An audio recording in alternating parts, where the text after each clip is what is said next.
మీ కష్టాలన్నీ తొలగిపోయి తలపెట్టిన ప్రతి పనిలోనూ విజయం కలగాలంటే శ్రావణ సంకటహర చతుర్థి రోజున గణపతిని ఇలా పూజించండి. ఈ రోజు చేయవలసిన ప్రత్యేక పూజ, ముడుపు విధానం, ముఖ్యమైన పరిహారాలు ఏమిటో పూర్తి వివరాలు ఇప్పుడు తెలుసుకుందాము. కొన్ని రోజులు మన జీవితంలో సాధారణ రోజులు కావు. ఆ రోజున మనం చేసే చిన్న పూజ కూడా మనసుకు ఎంతో ధైర్యాన్ని ఇస్తుందని మన పెద్దలు చెబుతారు. అలాంటి విశేషమైన రోజుల్లో ఒకటే సంకటహర చతుర్థి.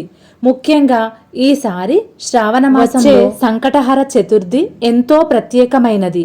2026 ఆగస్టు 31వ తేదీ సోమవారం సంకటహర చతుర్థి వస్తుంది. ఈ రోజున విఘ్నేశ్వరుడిని భక్తితో ఆరాధించి మనసులోని సంకల్పాన్ని గణపతికి చెప్పుకొని పూజ చేస్తే కష్టాలు తొలగి మనం చేపట్టే మంచి పనులకు విఘ్నాలు దూరమవుతాయని మన సాంప్రదాయ విశ్వాసం. అందుకే ఈరోజు గణపతికి ఏ విధంగా పూజ చేయాలి, సంకల్పంతో ముడుపు ఎలా కట్టాలి, ఎలాంటి చిన్న పరిహారాలు చేసుకోవచ్చు, చంద్రదర్శనానికి ఎందుకు ప్రాధాన్యత ఉంది, అదేవిధంగా ఈ యొక్క వ్రతాన్ని ఏ సమయంలో చేయాలి, చంద్రుడికి ఆర్ఘ్యం ఏ సమయంలో వదలాలి, ఈ విషయాలన్నింటినీ ఇప్పుడు ఈ వీడియోలో తెలుసుకుందాము. వీడియో ప్రారంభించే ముందు గణపతిని మనసులో తలుచుకొని కామెంట్లో ఓం గం గణపతయే నమః అని రాయండి. ఈ వీడియో మీకు ఉపయోగకరంగా అనిపిస్తే ఒక లైక్ కొట్టండి. జ్యోతి భక్తి భోజనం ఛానల్ని సబ్స్క్రైబ్ చేసుకోవడం మరవకండి. సంకటహర చతుర్థి అంటే కష్టాలను తొలగించే గణపతిని ప్రత్యేకంగా ఆరాధించే రోజు.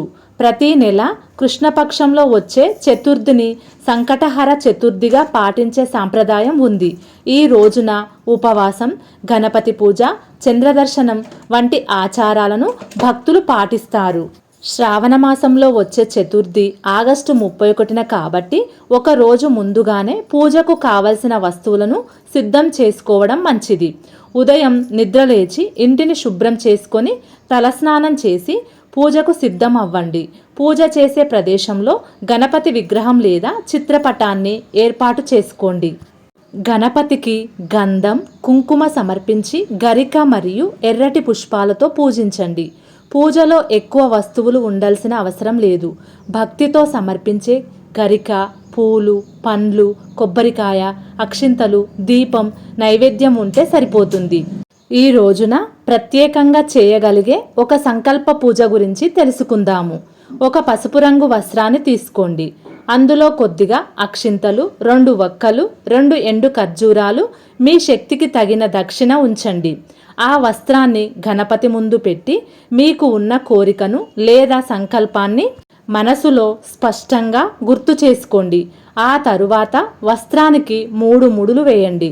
ముడి వేస్తున్నప్పుడు పెద్దగా కోరికను చెప్పవలసిన అవసరం లేదు.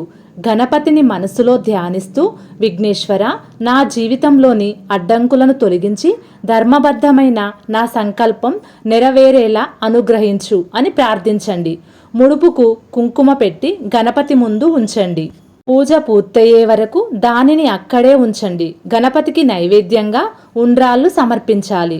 కుడుములు, ఉండ్రాళ్ళు, లడ్డూలు లేదా అరటి పండ్లు పెట్టవచ్చు. దీపం వెలిగించి గణపతిని ధ్యానిస్తూ ఓం గం గణపతయే నమః అనే మంత్రాన్ని 21 సార్లు జపించండి. మీకు సమయం ఉంటే గణపతి అష్టోత్తరం లేదా గణపతి స్తోత్రం కూడా చదవండి. ఇప్పుడు ఈ సంకటహర చతుర్థి రోజున చేయగలిగే కొన్ని ప్రత్యేకమైన పరిహారాలు చూద్దాము. మొదటగా ఇంట్లో తరచూ అడ్డంకులు ఎదురవుతున్నాయని భావిస్తే 21 గరికపోచలను గణపతికి ఒక్కొక్కటిగా సమర్పిస్తూ గణపతి నామస్మరణ చేయండి. గరికను గణపతి ఆరాధనలో పవిత్రమైన సమర్పణగా భావిస్తారు. ఉద్యోగం కోసం ప్రయత్నిస్తున్న వారు గణపతి ఆలయానికి వెళ్ళి 11 ప్రదక్షిణలు చేసి ఒక కొబ్బరికాయను సమర్పించి మీకు కావలసిన ఉద్యోగం మాత్రమే కాకుండా మీకు అనుకూలమైన మంచి అవకాశాన్ని ప్రసాదించమని ప్రార్థించండి. వ్యాపారంలో అడ్డంకులు ఉన్నవారు పూజా సమయంలో గణపతి ముందు ఒక చిన్న బెల్లం ముక్కను నైవేద్యంగా పెట్టి వ్యాపారంలో ధర్మబద్ధమైన అభివృద్ధి కలగాలని సంకల్పం చేసుకోవాలి. కొత్త ఇల్లు నిర్మించుకోవాలనుకునేవారు లేదా సొంత ఇంటి కల నెరవేరాలని కోరుకునేవారు సంకటహర చతుర్థి రోజున గణపతికి ఒక పసుపు కొమ్ము, గరిక, ఎర్రటి పుష్పాలు సమర్పించి నా సొంత ఇంటి కల సక్రమంగా నెరవేరేలా ఎలాంటి విఘ్నాలు లేకుండా అనుగ్రహించండి అని సంకల్పం చేసుకోవాలి. వీలైతే గణపతి ఆలయానికి వెళ్ళి 11 ప్రదక్షిణలు చేసి ఒక కొబ్బరికాయను సమర్పించండి. గణపతిని విఘ్నాలను తొలగించే దేవుడిగా భావిస్తారు కాబట్టి కొత్త ఇంటి నిర్మాణం లేదా కొనుగోలు విషయంలో ఎదురయ్యే ఆటంకాలు తొలగి మంచి మార్గం దొరుకుతుంది. విద్యార్థులు గణపతి ముందు ఒక పుస్తకం లేదా పెన్ను ఉంచి పూజ చేయండి. ఆ తరువాత దాన్ని మీ చదువులో ఉపయోగించండి. ఏకాగ్రత, జ్ఞానం, మంచి బుద్ధి ప్రసాదించాలని గణపతిని ప్రార్థించండి. వివాహ ప్రయత్నాలు చేస్తున్నవారు పసుపుతో చిన్న గణపతి రూపాన్ని తయారు చేసి పసుపు, కుంకుమ, గరికతో పూజించవచ్చు. మంచి సంబంధం కుదిరి కుటుంబ జీవితంలో సంతోషంగా ఉండాలని గణపతిని ప్రార్థించండి. కుటుంబంలో మనశ్శాంతి కోసం సాయంత్రం గణపతి ముందు ఒక నెయ్యి దీపం వెలిగించి కుటుంబ సభ్యులంతా కలిసి కొన్ని నిమిషాలు గణపతిని నామస్మరణ చేయండి. ఇంట్లో అందరూ ప్రశాంతంగా ఉండాలని సంకల్పం చేసుకోండి. ఆర్థికంగా ఇబ్బందులు ఎదుర్కొంటున్న వారు తమ శక్తికి తగ్గట్టుగా ఈ రోజున అన్నదానం చేయండి. ఒక వ్యక్తికి అయినా భోజనం పెట్టడం, అవసరంలో ఉన్నవారికి ఆహారం అందించడం వంటి మంచి కార్యాన్ని గణపతికి సమర్పణగా భావించి చేయండి. ఈ రోజున ఒక చిన్న మట్టి గణపతి విగ్రహాన్ని తీసుకొని దానికి పూలతో పూజ చేసి పూజ పూర్తయిన తర్వాత గౌరవంగా నిమజ్జనం చేయండి. పర్యావరణానికి హాని కలగకుండా సహజ మట్టితో తయారైన విగ్రహాన్ని మాత్రమే ఉపయోగించడం మంచిది. మరొక మంచి ఆచారం ఏమిటంటే ఈ రోజున ఇంట్లో ఉన్న పెద్దలను గౌరవించి వారి ఆశీర్వాదం తీసుకోండి. గణపతి పూజతో పాటు తల్లిదండ్రులు, పెద్దలను గౌరవించడం విఘ్నేశ్వరునికి ఇష్టమైన పని.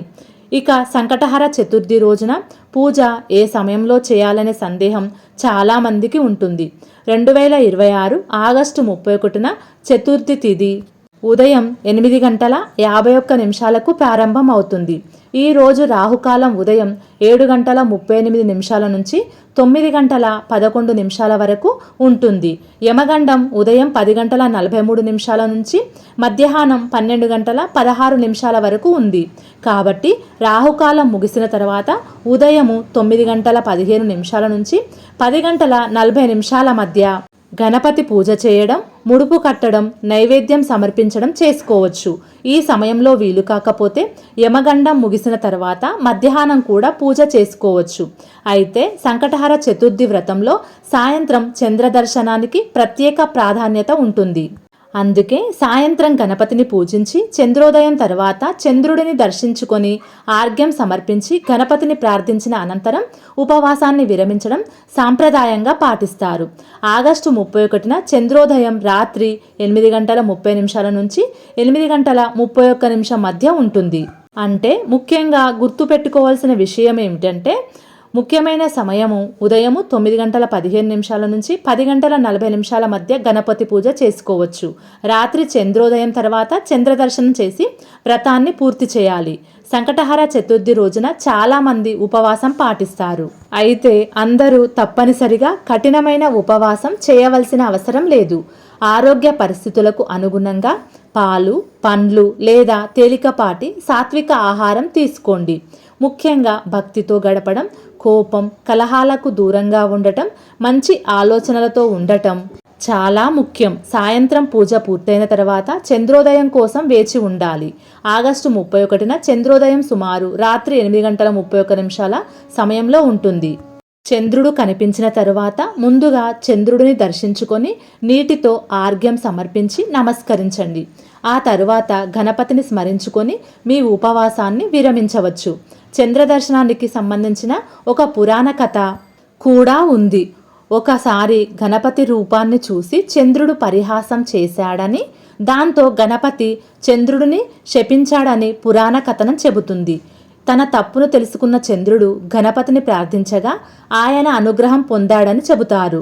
అందుకే సంకటహర చతుర్థి రోజున గణపతి పూజతో పాటు చంద్ర దర్శనానికి కూడా ఒక ప్రత్యేకమైన ప్రాధాన్యత ఏర్పడిందని మన సాంప్రదాయంలో విశ్వసిస్తారు. ఉదయం కట్టిన ముడుపును వెంటనే విప్పాల్సిన అవసరం లేదు. మీ కుటుంబ ఆచారం లేదా మీరు చేసుకున్న సంకల్ప విధానం ప్రకారం పూజ పూర్తయిన తరువాత నిర్ణయించిన సమయంలో గణపతికి నమస్కరించి ముడుపును విప్పవచ్చు. ముడుపులో పెట్టిన బియ్యాన్ని ఉంటే పాలు, బెల్లంతో పరమాన్నం తయారు చేసి గణపతికి నైవేద్యంగా సమర్పించవచ్చు. అందులోని ఖర్జూరాలు, వక్కలు ప్రసాదంగా తీసుకోవచ్చు.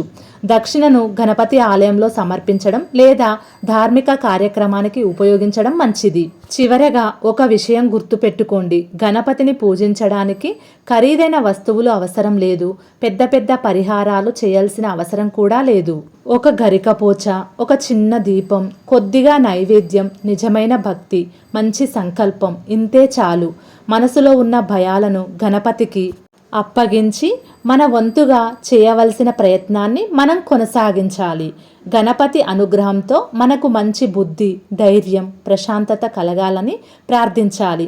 ఈ శ్రావణ సంకటహర చతుర్థి రోజున విఘ్నేశ్వరుడిని భక్తితో పూజించే ప్రతి ఒక్కరి జీవితంలో మంచి మార్పులు రావాలని, కుటుంబంలో సుఖశాంతులు నెలకొనాలని, చేపట్టిన సత్కార్యాలు విజయవంతం కావాలని ఆ గణపతిని ప్రార్థిద్దాం. వక్రతుండ మహాకాయ, సూర్యకోటి సమాప్రభ, నిర్విఘ్నం కురుమే దేవ, శుభకార్యేషు సర్వదా, గణపతి బప్ప మోర్య. ఓం గం గణపతయే నమః. ఓం నమః శివాయ. కామెంట్లో ఓం గం గణపతయే నమః అని రాయడం మరవకండి. ఈ వీడియోను మీ మిత్రులకు, బంధువులకు షేర్ చేయడం మరవకండి.